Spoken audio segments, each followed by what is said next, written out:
કામિની, હમ ખરું કોને મેં તો કલ્પના નહોતી કરી કે આપણો મોટો દીકરો આવો વિચારશે. એને ફક્ત પૈસા કરી આપવાનું કીધું. પૈસા કે ભાગી જવાના હતા, પણ એના મગજમાં એના નાના ભાઈ પ્રત્યે આટલું બધું અવગણના છે ને એની મને ખબર નથી. અને એમાં સીતાવહુ, આ સીતાવહુને પણ કેટલી નફરત છે. એ પણ કેમ બોલતી હતી. સાચી વાત છે તમારી. મેં આવી આશા નહોતી રાખી કે આ હિતેશ આ રીતના એની ભાઈની મતલબ આપણે કોઈ પણ વાત કરીએ તો સાંભળવાનું તો દૂરનું, પણ એ તો કોઈ કામમાં જવા નથી માંગતો અને એના ભાઈ પ્રત્યેની જે લાગણી પ્રેમ એ તો ખોવાઈ જ ગયો છે. બિચારો મારો નાનો દીકરો કારખાનામાં કામ કરીને મજૂરી કરીને મજૂર જેવો થઈ ગયો છે, પણ આને કોઈ કાળે એની પર દયા નથી આવતી. તો વિચાર આવે છે કે આ શું થશે. મને તો એમ હતું કે મોટો છોકરો નોકરી સારી કરે છે, પોતાનો ધંધો બિઝનેસ સારો છે અને કરોડોની તો હમણાં સવારે વાત કરતો હતો. તો મને એમ હતું કે ફટકે આ પાડી દેશે કે કઈ વાંધો નહીં પપ્પા, મારા નાના ભાઈને ધંધો થતો હોય ને તો હું રૂપિયાની સગવડ કરીશ. પણ એમાંનું કાંઈ નહીં. એ તો ઠીક છે, પણ સમજવા જેવી વાત એ છે કે એના મનમાં આટલું ઝેર કેમ છે. મને લાગે છે કે આ સીતાવહુના થોડા મગજ છે ને એના હિસાબે એના થોડા કાન ભર્યા હશે ને એટલે એવો થઈ ગયો. બાકી આ છોકરો આવો નતો. એ કેટલી હેલ્પ કરે એવો હતો. તને ખબર છે, આ 2 વર્ષ પહેલા ઓલા બાજુવાળા કાંતાબેન ને 2000 ની જરૂર હતી, દોડીને ઘેરે જઈને આપી આવ્યો હતો. એ તો પારકા હતા. અને એના સગા ભાઈ માટે પણ હવે કોઈ આશા રાખવા જેવું નથી. અને આપણી પાસે પણ અત્યારે એકદમ કેશ ક્યાંથી લાવી આટલી? શું સેટિંગ કરીશું આપણે? હવે મારી તો નોકરી છૂટી ગઈ છે, નહીં તો હું કઈ કરત. અને તને ખબર છે ને, જે માણસ નોકરી ન કરતો હોય ને એને કોઈ 5 રૂપિયા ન આપે. ધંધો કરતો હોય તો એની પાસે બધી આશા હોય. આ જો ની આશા ઠગારી નીવડી. સાચી વાત છે. આપણને એમ હતું કે હિતેશ આપણી વાત માનશે, પણ હવે એને તો ચોખ્ખી જ ના પાડી દીધી છે અને એના કરતા એની બૈરી વધારે બોલે છે. શું કરી લેવાના આપણે? કેમ? આ મારા ગયા પછી કઈ સીતાઓ વધારે પડતું બોલી હતી કઈ? અરે જવા દે. પપ્પાજી. મમ્મી, પપ્પા, આ તમે લોકો છે ને આજે મને કહી દો કે આ ઘરમાં અમારી શું વેલ્યુ છે? આ ઘરના અમે સદસ્ય છીએ કે પછી બસ નોકર? બેટા તું એવું કેમ બોલે છે? આવું કેમ બોલે છે? તું આ ઘરની વહુ છે, મારી દીકરી જેવી છે, અને સદસ્ય છે કે નહીં એવું કેમ બોલે તું? પપ્પા એવું તમે સમજો છો કે હું આ ઘરની દીકરી છું, વહુ નથી. પણ અમને જે રીતે રાખવામાં આવે છે એ પ્રમાણે તો મને એવું જ લાગે છે કે અમે લોકો આ ઘરમાં મજૂર છીએ. અરે મારો ઘરવાળો થોડું ઓછું કમાય છે એનો મતલબ એમ નહીં કે ભાભી આવીને ગમે એમ બોલે, ગમે એમ ઇન્સલ્ટ કરે. અરે પણ બેટા, આ સીતાઓનો સ્વભાવ આકરો છે એટલે એ બોલી ગઈ હશે. એનું શું કામ મનમાં લે છે? મેં કે તારી સાસુએ તને કઈ કીધું ક્યારે? હા, તો મને કે. તું અમારું છો ને બેટા, એનો તો સ્વભાવ જ આ પડી ગયો છે. ગમે ત્યારે ગમે તે ભાષામાં બોલતી હોય છે. તું કઈ મન પર ના લે. હા, તમને શું લાગે છે કે આ મોટા ભાઈ આવી રીતે પૈસા આપવાની ના પાડતા હશે એમ? પણ મને ખબર છે ને ત્યાં સુધી ભાભીએ જ ના પાડી છે. એ તો દેખાય છે, કારણ કે સવારે વાત કરે ને ત્યારે હિતેશ કરતા સીતા વધારે ઉછળતી હતી. અને સીતા ના પાડતી હતી ને એટલે પેલો વાત ફેરવી નાખતો હતો. એટલે ત્યારે જ અમે સમજી ગયા હતા કે આ આપણો રૂપિયો ખોટો છે. ચા કરતા કેટલી વધારે ઉકળતી હતી એવું હતું. મમ્મી, જો આમને આમ પરિસ્થિતિ રહી ને તો મારી વાત લખી રાખજો. બંને ભાઈઓને નોખા થવાનો વારો આવશે. અને એમ પણ અત્યારે નાના ભાઈને જરૂર છે તો મોટો ભાઈ મદદ નહીં કરે તો કોણ મદદ કરશે? તો પછી પરિવારનું મહત્વ શું છે? પરિવારની જરૂર શું છે જો એકબીજાની મદદ જ ના કરવી હોય? સાચી વાત છે બેટા, પણ આ બધી વસ્તુ સીતાબાઉને ખબર નહીં, સમજ પડતી નથી કે પાડતા નથી, એ જ નથી સમજાતું. અને મદદ ન કરવી હોય તો ઇટ્સ ઓકે, પણ જે રીતે સંભળાવે છે, જે રીતે એમને ટ્રીટ કરે છે એવું તો ન કરવું જોઈએ. મન ફાવે એવું બોલે છે અમારી સાથે. એ તો સીતાબાઉની ભૂલ છે. મેં એને સવારે કીધું કે એક ભાઈ કમાતો હોય ને એક ભાઈ ન કમાતો હોય તો એનો મતલબ એવો થોડો છે કે એની કોઈ વેલ્યુ નથી. અરે માણસ થોડું કમાય, થોડું ઘરમાં લાવે, પણ એની ઇજ્જત આબરૂ તો હોય જ ને. કાઈ નહીં બેટા, તું ચિંતા નહીં કર. હા, બધું સારું થઈ જશે. જા. અને હું શું કહું છું સાંભળ, તું એ બાબતની ચિંતા નહીં કરતી. અને મેં કોઈ દિવસ નાના કે મોટા છોકરા વારો તારો નથી રાખ્યો. અરે મને નાના છોકરાની ચિંતા થાય ને બેટા એટલે જ કીધું છે કે એને એક દુકાન કરી આપું ને તો એનો ધંધો સચવાઈ રહે. અને તેમણે શું કીધું, કાયમ તો ભેગા રહેવાના નથી. એ તો અમે જાણીએ છીએ કે ભાઈઓ વર્ષે દાડે 2 વર્ષે 5 વર્ષે 10 વર્ષે જુદા જ હોય. એટલે જ અમે આગળનું જોઈને વિચાર્યું છે કે આ છોકરાને ધંધો હોય ને તો પાછળની જિંદગીમાં એને કામ આવે. પપ્પા હું તો સમજુ છું, પણ ચિંતા કરવાની વાત તમારા લોકોએ છે.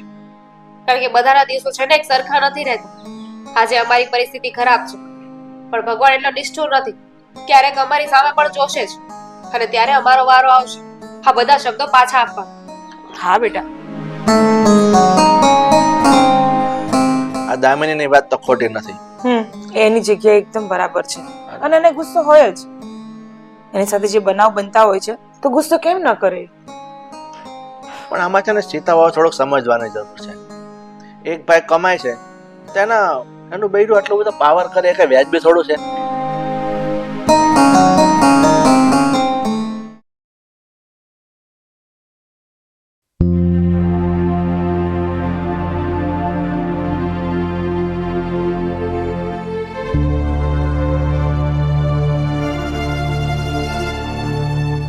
ભાભી બોલ, શું છે તારે હવે? થોડી વાત કરવી હતી. જો તમારી પરમિશન હોય તો વાત કરીએ.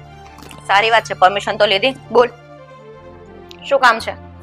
તમને એવું નથી લાગતું કે ઘરમાં જે થઈ રહ્યું છે થોડું ખરાબ થઈ રહ્યું છે?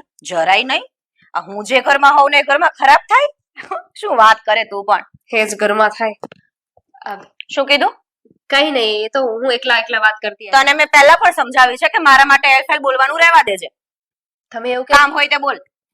તો ઠીક છે, તમારે જો સીધા શબ્દમાં સાંભળવું છે તો સાંભળો.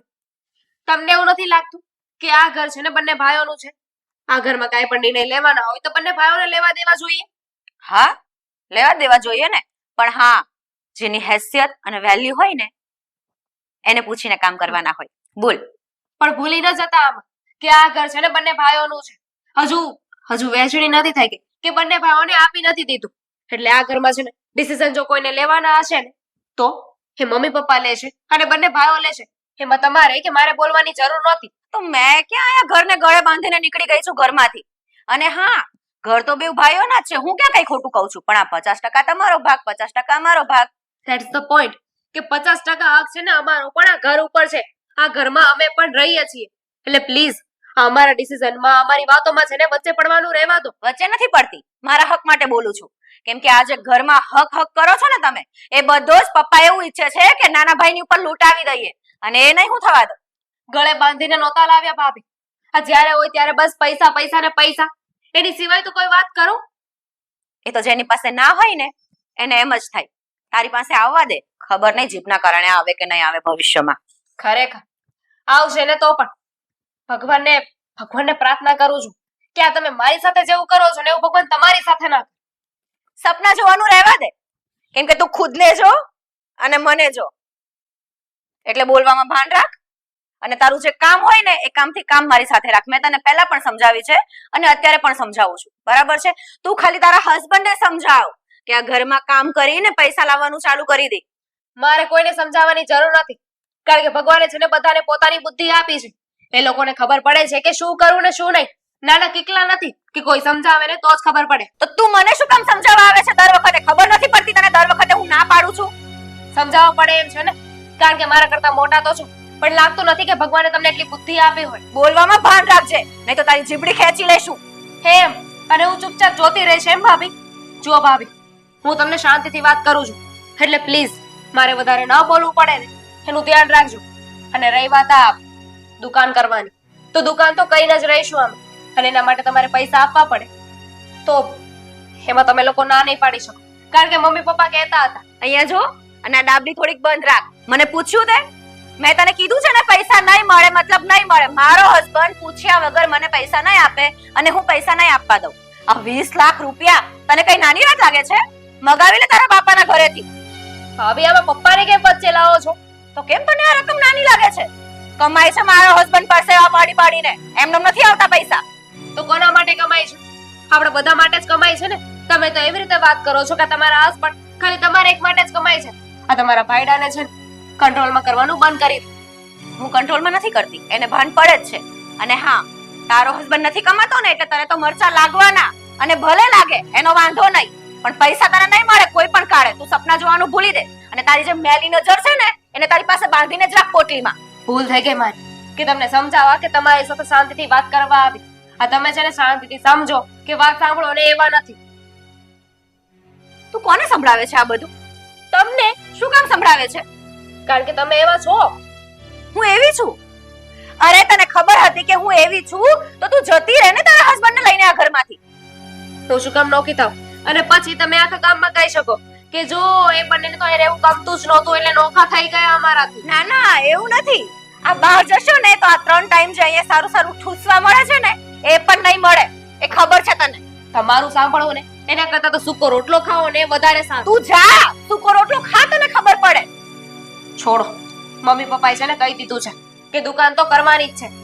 મને પૂછ્યું છે?